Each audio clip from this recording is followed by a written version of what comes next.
ಬಂಧುಗಳೇ, ಕನ್ನಡ ಮಾಧ್ಯಮದ ಕೆಲವು ಪತ್ರಿಕೆಗಳ ಆಮೇಲೆ ಚಿತ್ರ ಇವತ್ತಿನ ದಿವಸ ನಮ್ಮ ಈ ಒಂದು ಕರ್ನಾಟಕ ಪ್ರದೇಶ ಬಂಜಾರ ಸೇವಾ ಸಂಘ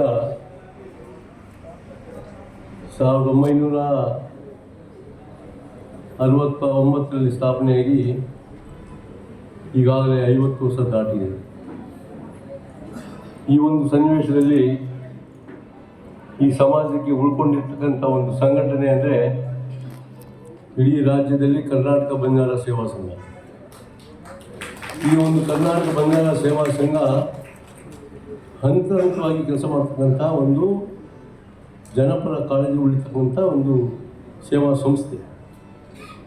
ಇದಕ್ಕೆ ಕರ್ನಾಟಕ ನಮ್ಮ ರಾಜ್ಯದ ಬಹಳ ಮೇಧಾವಿಗಳು ಎಲ್ಲ ನಾಯಕರನ್ನು ನಾನು ಸ್ಮರಣೆ ಮಾಡ್ತೇನೆ.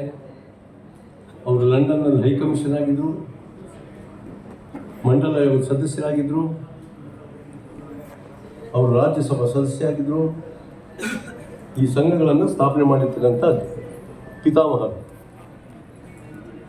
ಅಂಥವರು ಒಂದು ಅಡಿಯಲ್ಲಿ ಬಹಳ ಜನ ಕರ್ನಾಟಕದ ಎಲ್ಲ ಜಿಲ್ಲೆಗಳಲ್ಲಿ ಏನಿದೆ ಅಲ್ಲಿವನ್ನೆಲ್ಲ ತಗೊಂಡು ಆ ಕಾಲದಲ್ಲಿ ತಗೊಂಡು ಈ ಸಂಘವನ್ನು ಕಟ್ಟಿರ್ತಕ್ಕಂಥದ್ದು ಎಲ್ಲ ಜಿಲ್ಲೆಗಳಲ್ಲಿ ಬೀದರಿಂದ ಹಿಡಿದು ಮೈಸೂರು ಕೊನೆ ಚಾಮರಾಜನಗರ ಕೂಡ ಅಂಥವ್ರನ್ನ ಕೂಡ ಗುರುತಿಸಿದ್ದಾರೆ ಆ ಕಾಲದಲ್ಲಿ. ಅಂಥ ಒಂದು ಸಂಸ್ಥೆ ಇದು.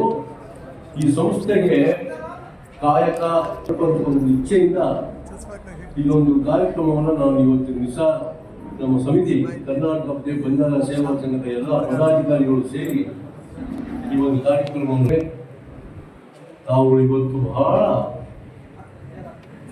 ವಿಶೇಷವಾದ ಒಂದು ಸುದಿನ ಅಂತ ನಾನು ತಿರಂಗ ಯಾತ್ರೆ ಮಾಡೋದು ಸುಲಭ. ಅದು ಬಹಳ ಶಿಸ್ತಿನ ಸಿಪಾಯಿಗಳಾಗಿ ಜೀವನದಲ್ಲಿ ಅಳವಡಿಸ್ತಕ್ಕಂಥ ಒಂದು ನೀತಿ ನೆಲೆಯನ್ನು ಇಟ್ಟಿರ್ತಕ್ಕಂಥ ಒಂದು ಕಾರ್ಯಕ್ರಮ ತಿರಂಗ ಯಾತ್ರೆ. ಅದು ಈ ಪ್ರಾರಂಭ ಆಗಿದೆ ಅಂದರೆ ನಮ್ಮನ್ನು 50 ದಿವಸ ಒಳಗಡೆ ಕುಂತಿದ್ದೀವಿ ನಾವು. ರಕ್ಷಣೆ ನಮ್ಮ ರಕ್ಷಾ ಕವಚ ಆಗಿರ್ತಕ್ಕಂಥ ಸೈನಿಕರ ಒಂದು ಇದಕ್ಕೋಸ್ಕರ ಅದನ್ನು ತಿರಂಗ ಯಾತ್ರೆ ಅಂತ ಮಾಡಿದ್ದೀವಿ. ಇವತ್ತು ಮಾಡ್ಕೊಂಡು ಬಂದು ಸಮಾಧಾನದಿಂದ ಬಂದಿದ್ದೀರಿ, ನೀವು ಸಮಾಧಾನ ಚಿತ್ತದಿಂದ ಬಂದಿದ್ದೀರಿ.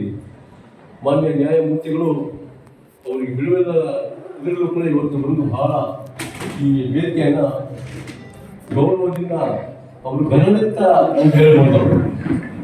ಅಂಥ ಒಂದು ನ್ಯಾಯಮೂರ್ತಿಗಳು ಎಲ್ಲರಿಗೂ ನ್ಯಾಯವನ್ನು ಕೊಡ್ತಕ್ಕಂಥ ನ್ಯಾಯಮೂರ್ತಿಗಳು ಇವತ್ತು ದಿವಸ ನಮ್ಮ ಈ ವೇದಿಕೆಯಲ್ಲಿ ನಮ್ಮ ಮಧ್ಯ ದಿವಸ ಇವತ್ತು ಬಂದಿದ್ದಾರೆ. ಅವರಿಗೆ ನಾನು ಕರ್ನಾಟಕ ಪ್ರದೇಶ ಬಂಜಾರ ಸೇವಾ ಸಂಘ ವತಿಯಿಂದ ಅವರಿಗೆ ಸ್ವಾಗತವನ್ನು ಅಲ್ಲದೆ ಈ ಗೌರವಪೂರ್ವಕ ಮತ್ತು ಅವರನ್ನು ವೇದಿಕೆಯಲ್ಲಿ ಸನ್ಮಾನ ಮಾಡಬೇಕು ಅಂತೇಳಿ ನಾನು ಕೇಳ್ಕೊಳ್ತೇನೆ.